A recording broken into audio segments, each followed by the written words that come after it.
Greetings, dear ones. I'm Kryon of Magnetic Service. And so the energy of the room is set.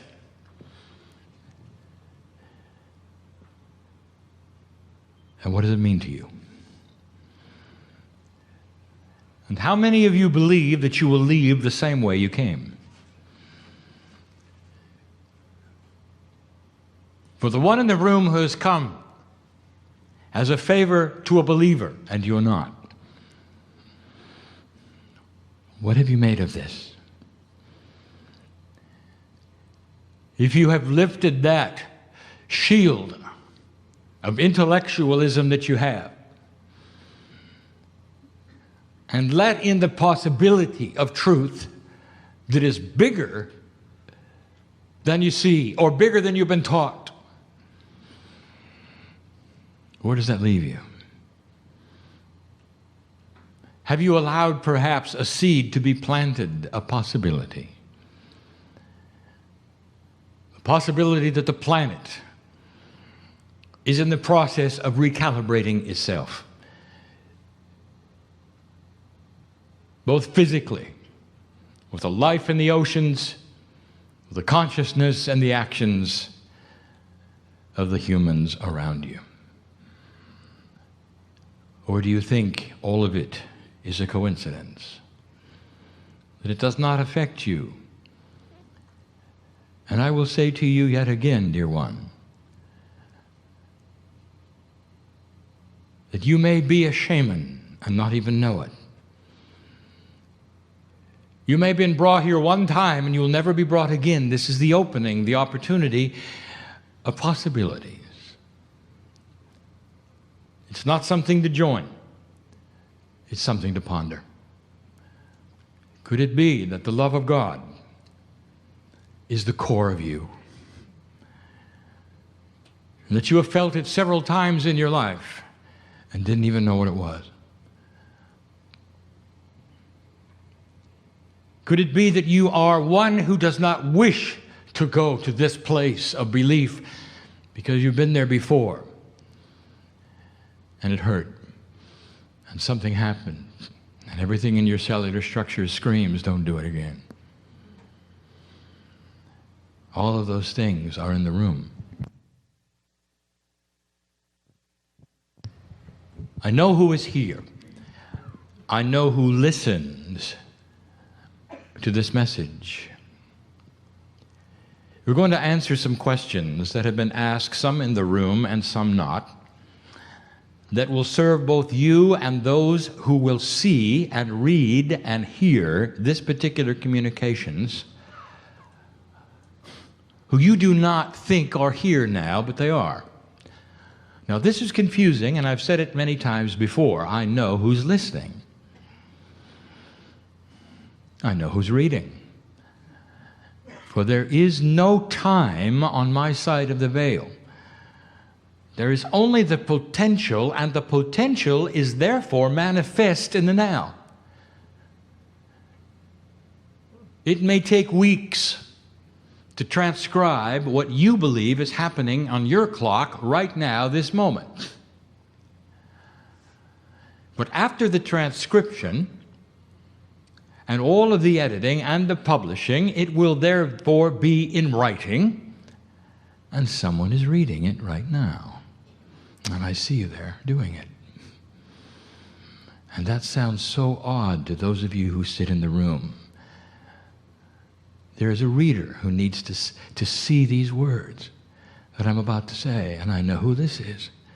The potential is so great that I can say it's a reality. It's already been manifested. See, you're reading, aren't you?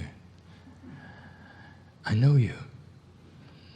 This is the world of a multidimensional reality that you do not share. Therefore, I am able to give some predictions, and have, not of empirical fact, but of potential. Because I know what you're thinking and what you might do. Questions are asked from the general public that I see, not necessarily from light workers or old souls.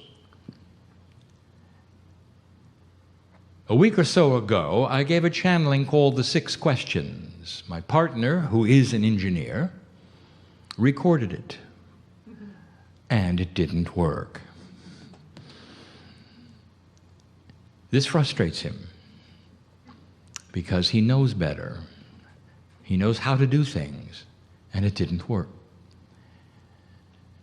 And he was depressed because of it, because he felt he had done a good job.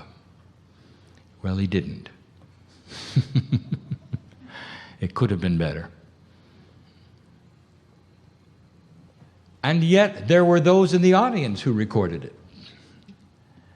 And I told him we'd probably give it again. And we might. But we have no clock. And so I've instructed him that it's all right to transcribe it and have it printed. Because the audio carries an uncertainty.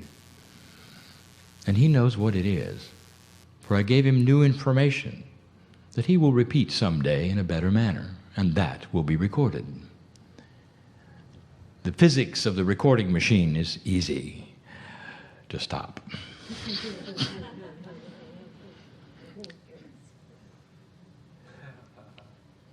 Question 1 for the day. This does not come from light workers who have been in a meeting like this. It's a general question from those who would walk into a meeting and see this and not understand any of the energies, and they say there's unhappiness on this planet. Unhappiness begats unhappiness. People are walking around frustrated. It doesn't look like an improving planet when there's so much suffering. You talk to those who have lost their homes in this country. You talk to those who have lost, perhaps, relatives in a tsunami, wringing their hands, asking what's wrong. Why are we so unhappy? How can this represent good news on the planet? And it's such a difficult answer to give, because it requires that you understand that there are now beginning to be different paradigms of reality. And the paradigm of reality that you've always known, which we will call the 3D paradigm, is so shallow, it will not, absolutely not, allow for the joy that a multidimensional reality will. And this is difficult to explain. The love of God does not center itself in 3D. The love of God centers itself in a multidimensional space where the angels live. Every single master knows this. Every single human being who has seen an angel come to them knows that the energy spins through the wall. It is iridescent energy. There's no skin and wings in halo. And it's frightening to a three-dimensional human being to see a multidimensional form, and they fall on their knees. And whether it was Muhammad in the cave or Moses in the burning bush, these angelic properties are not in 3D. And neither is the divinity of you. You want happiness, human being, you better find the multidimensional God inside. The paradigm is shifting. My partner says it's quantum. It's not quantum. It's multidimensional. You've got to start moving from that paradigm which restricts everything you do to a reality of sameness and singularity, to one that opens the potentials of change for everything. Change in who you are, how you react to things, who you think you are, who you were born to be. All of it rewritable into a paradigm that is multidimensional and includes the love of God and the joy of the moment. What am I saying to you? I am saying that you're going to remain unhappy, dear one, whoever you are reading this and hearing this. There is no hope unless you decide to turn inward and find that which is divine, which is multidimensional, and start the process we've talked about. Otherwise, you're simply wallow in the drama. And you might say, well, I've tried. Trying is not doing. And you know that. There is more to the puzzle than you have experienced if you are one who says this. You've got to experience this joy and throw away all of the things that you think irritate you. Throw away all of the things you think you are in order to capture that which is grander and bigger than you ever thought could be. That is who the human being is, and I've got back up on this. For the masters of the planet faced off with you, all of them, and they named it. They showed it to you. They toyed with physics and life. They even raised the dead. And they would turn to you and say, this is what God does, and you are God. They told you you could move mountains. And you can. We've talked about the change of consciousness, changing a planet from one which always warred with itself to one will eventually be at peace with itself, and you think that's going to happen easily and overnight. This is the first year.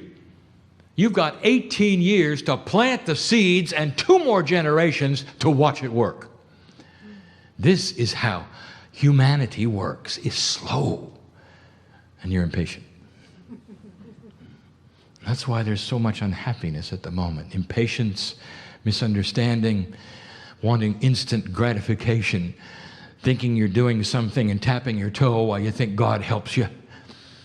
And then when it doesn't happen tomorrow, saying, well, I knew it wouldn't.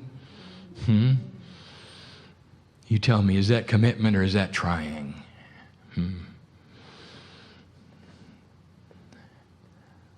Is this too strong for you?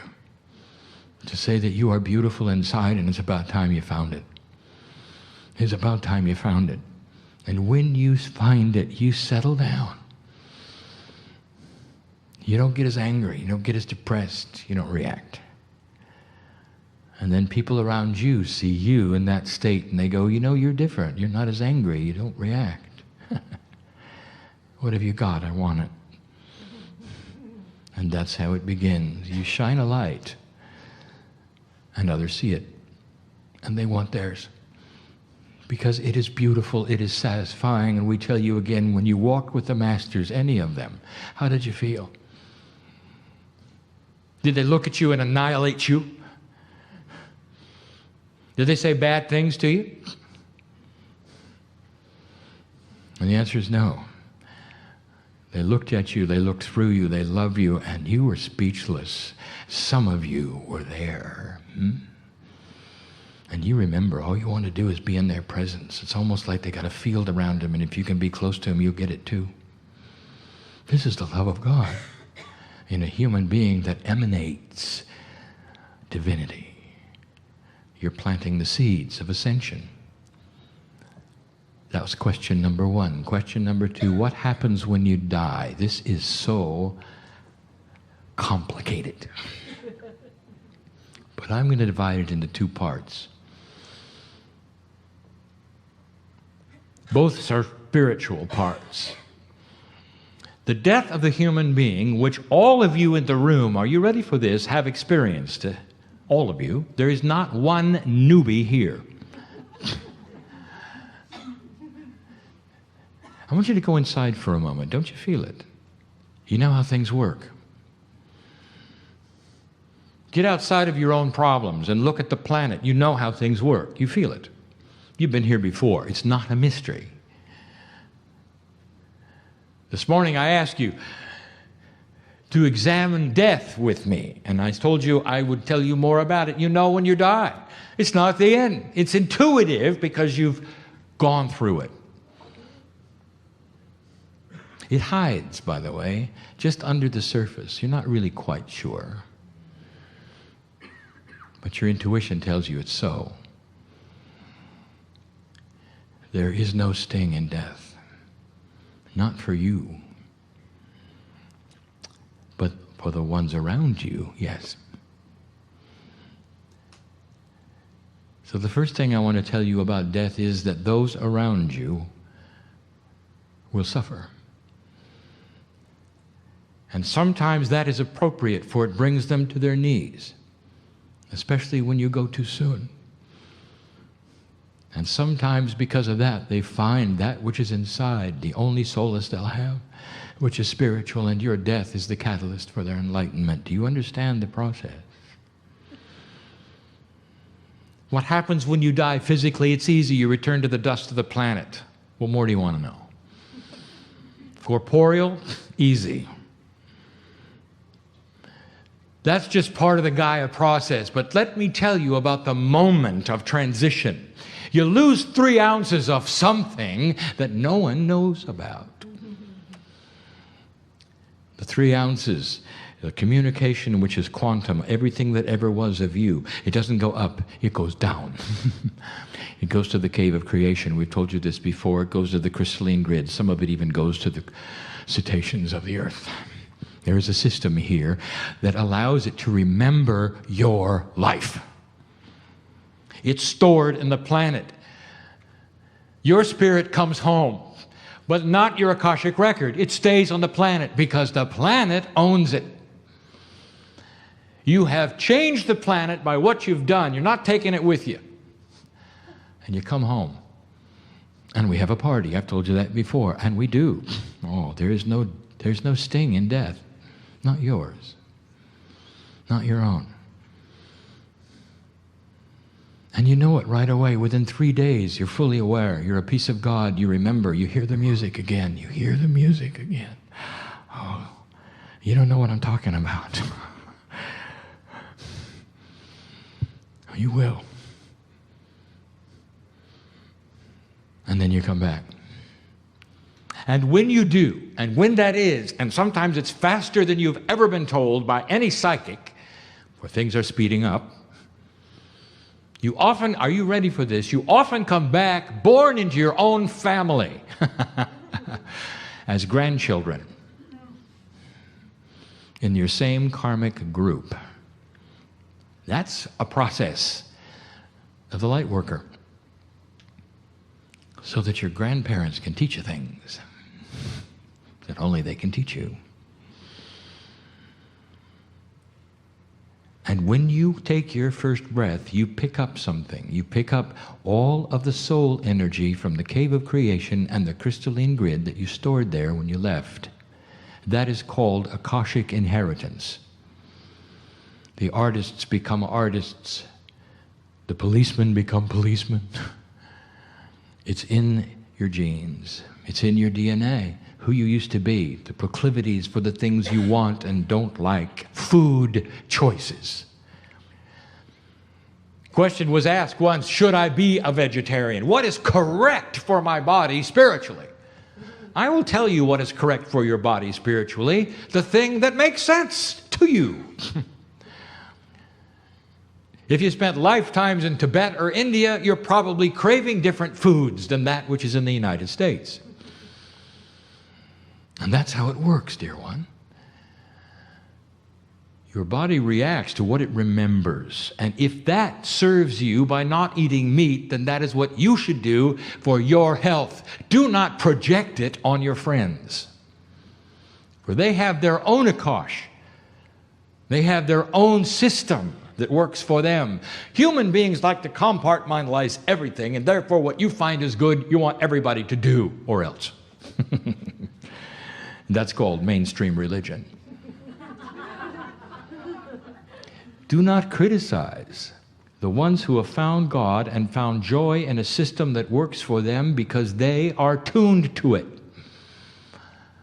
Perhaps they were the very disciples of Christ. They're tuned to it. And they want for everyone what works for them. And this is appropriate, and it's good, and much of it has integrity. Do you understand? It may not be for you, But they do tend to put themselves in a box and everyone climbs into theirs. This is starting to change. What happens at death? A system, beauty, honor, and you turn into the peace of God that you know that you are. And when Elijah ascended, you got to see it written by Elisha. Turned to the light, so bright couldn't even look at, split into parts. Elisha saw the Merkava, the field around the human being, the chariot that Elijah rode in. He saw it. He reported it. What do you think about it? The human got to see ascension. That's death. Question 3, is there life on other planets? Are you kidding?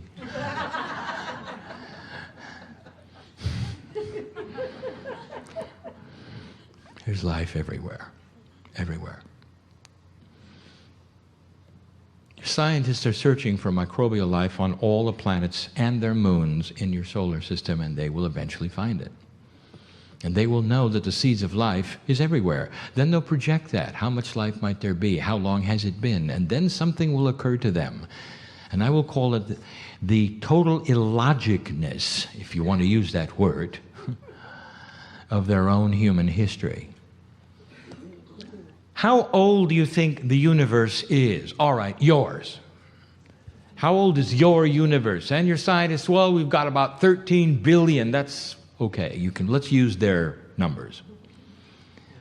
And your own planet, all 4, 5, maybe. How old is humanity? Why weren't you here with the dinosaurs? You think the earth wasn't ready? Do you think that perhaps that which controls evolution was a little too stupid to make a human, but they could make a dinosaur? Have you ever thought about these things? If you put the earth's entire history and made it a 24-hour clock, life itself only started in the last hour, and humanity, all of civilization, happened the last few seconds. Isn't that odd to you? Therefore, in a universe that may be 13 billion years old, you arrived in the last few seconds. Did you ever think maybe you're the newest ones on the block? And if you had that thought, you'd be right.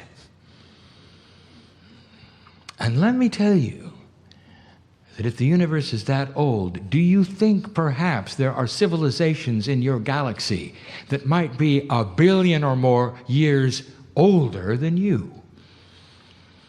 And if there are, do you think perhaps they have gone through anything you're going through? And if that is the case, do you think any of them have gone into a quantum ascension status? And I will tell you, there are dozens. I can give you some of their names, but I'm not going to, because you already know, and you've listed them. And the ones who directly seeded you are called Pleiadian. And the ones who seeded them may even be Arcturian. And the ones that seeded them, maybe even Orion. They're everywhere. And they're all here as well. They're looking at you, for you are the ones who are next, and you are passing this marker. Oh, dear ones, it's going to be a long time. The first step is peace on earth. The next is that evolution, which is going to increase your DNA propensity for 100%. And you're going to live a long time. And every time I say that, there are human beings in their intellectual mind saying, well, there is a geometric birth rate going on. We're not going to make it because we're going to overcrowd and we'll have food. And so what you're saying, Kryon, is if we live longer, it's not going to be a good thing. We're all going to be suffering. And I will tell you, if that is your thought, human being, you are assuming human beings are stupid and haven't figured out what's going on and why there is so much birth.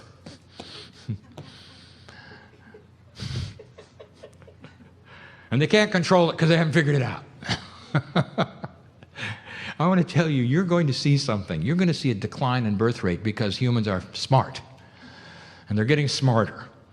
And they're going to see the quality of life, and they're going to figure out how many children they should have, not how many their church says they should have. You're going to see it sooner than not. The beginning of wisdom on the planet in so many areas that no sociologist has ever given you credit for. It's going to surprise them all. And it's going to happen without a government program. It's going to happen because you decide you want it, and it's going to happen collectively. And there's a lot of things like this. Is there life on other planets? Way before you. In your galaxy. Your scientists are saying, it's going to be a long time before we get to the stars, you know. You have to get this little tin can and put air in it and then stay in it for several years, you know, before you're going to get to the next star. Meanwhile, a Pleiadian can do it in the blink of an eye. What do you think's going on there? And I will tell you, as long as you stay in 3D, you'll still be getting in little tin cans and suits, putting air in them and going to planets. As soon as you become quantum, you will simply wish yourself there, because you will be entangled with everything and can go with intent. And if you don't believe this, I will tell you, human being, you will. For what I give you is true. You will.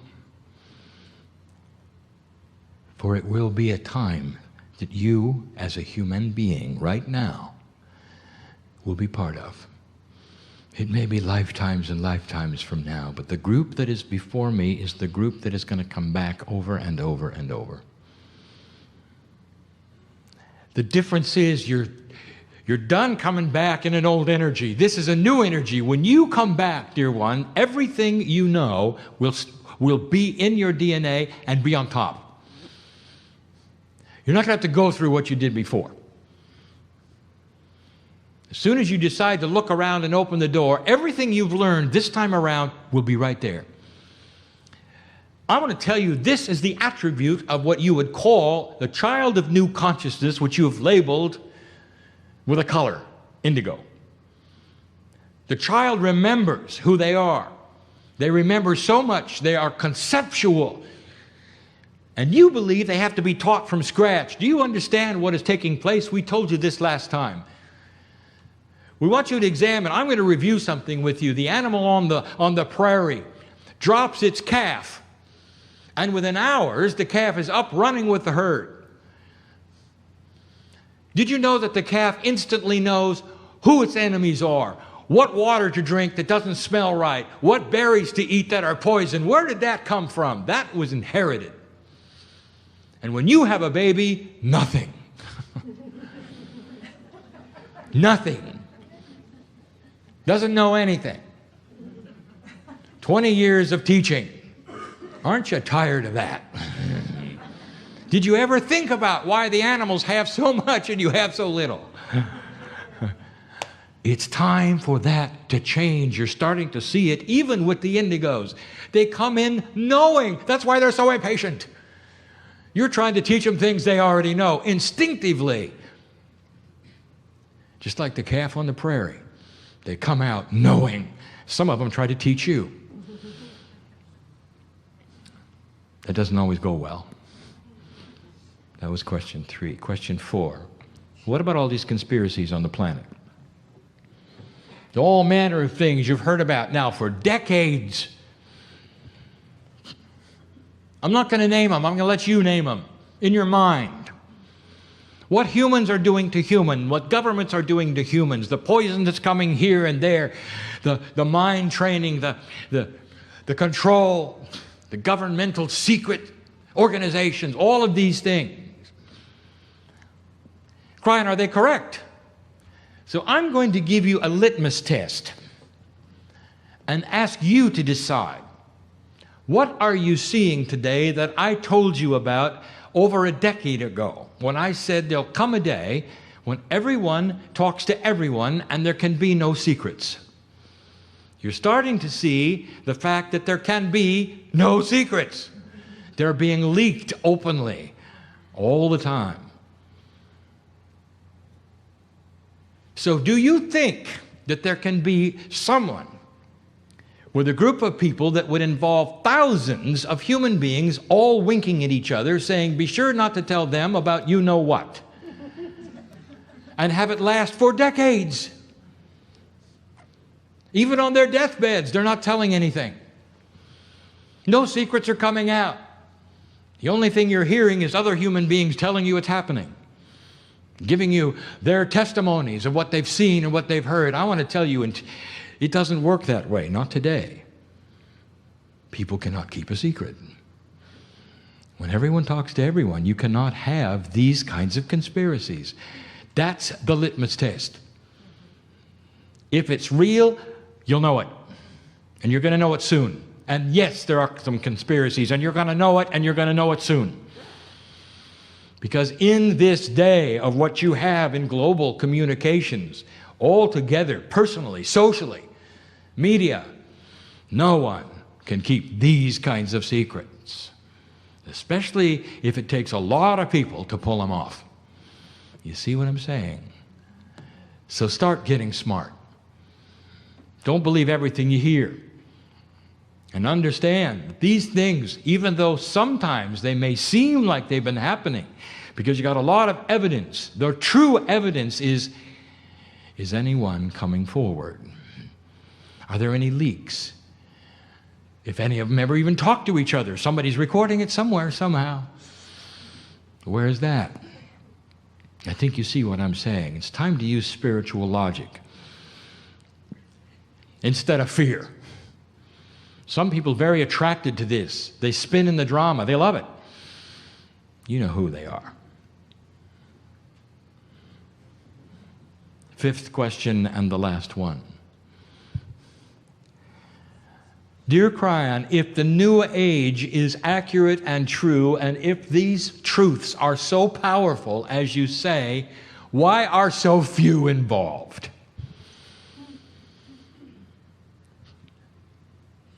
If it's a good thing, then a lot of people would see it. You know why? Because it goes against your reality. Let me take you back a few years in medicine.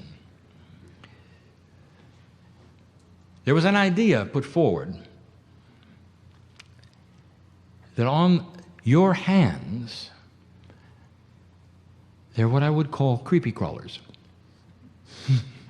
That came out of my partner's mind. And you couldn't see them. And they carried disease. And so it was put forward that you ought to sterilize everything you could to keep the creepy crawlers from getting into other people when you touch them, when you operate on them. And it was funny. And they laughed and they laughed. Imagine such an idea. The operative word is germs. And then they found them. And there are. You can't see them. And they're all over your body. They're in your hair. They're in your skin. And then they realized what sterilization could do and why some of the things were taking place. It was not intuitive. It actually was very difficult to show it, and then they believed.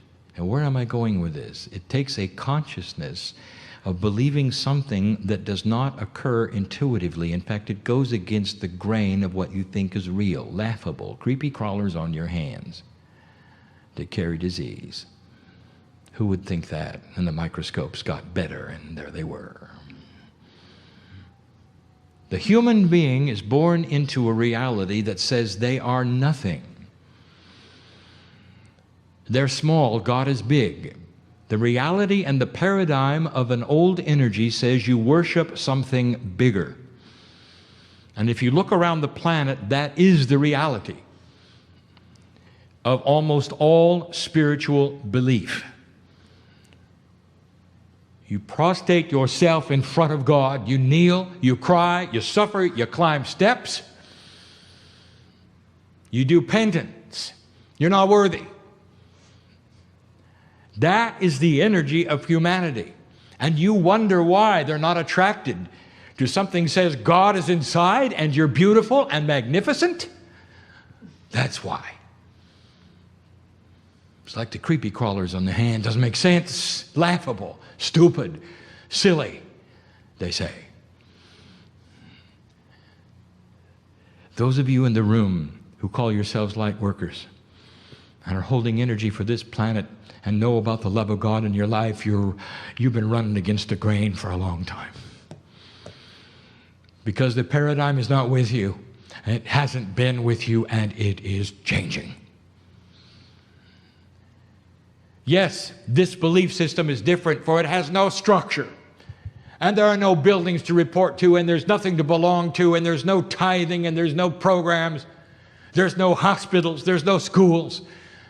It is simply a belief system that is personal, true, and it says God is in you. You are magnificent, and you can change the planet. Actually, your life will change everything for the next generation. It's slow. Because what you do, every puzzle you solve stays here and changes the vibration of the planet. If you're still wallowing in the old puzzle, you haven't solved anything. I'll tell you, when you leave, your record will say, didn't change anything. And you'll come back and try it again. Now, some people call that karma. Are you ready for that, or would you like to shift it now? If you're sitting here, you're shifting it now. That's why people don't see it like you do. They don't see the beauty and the magnificence. They're blind to the idea that you're as big as the Creator. That there may be a system which makes God bigger than anyone has ever taught you. And that is why I am sitting here at your feet. That is why this entourage is in this room holding your hands, because we know what you've done. We know where this is going. The potentials are grand, and it's not going to happen overnight. And there may be some wars. And there may be sorrow coming. And yes, there could be additional tsunamis and all manner of things as part of the recalibration of a planet that is going through the pains of ascension. And it's what I told you 23 years ago and what I stick to this day. There come a time when my partner is gone, you can still hear these words, you can still read these words, and he'll be back doing it again. He knows where he's going, because I've told him. One step closer to a healed planet, one step closer to a peaceful planet. It's going to take 2 generations before you really notice it. But when you do, the planet will actually have Planetary Peace Day, where they will realize what they have done and celebrate a change of consciousness, and there'll even be a flag for it. It's the beginning. Oh, they all went through it. Is there life on other planets? They all went through it. The ones that didn't make it, didn't make it. The ones that did are the seeds in your DNA. Blessed is the human being who starts to understand and recognize the impossible. Things that don't make sense to you in an old paradigm as the beauty of the love of God. Now go and do something with this. Live differently because of it. You're the only ones who can. Old soul. And so it is.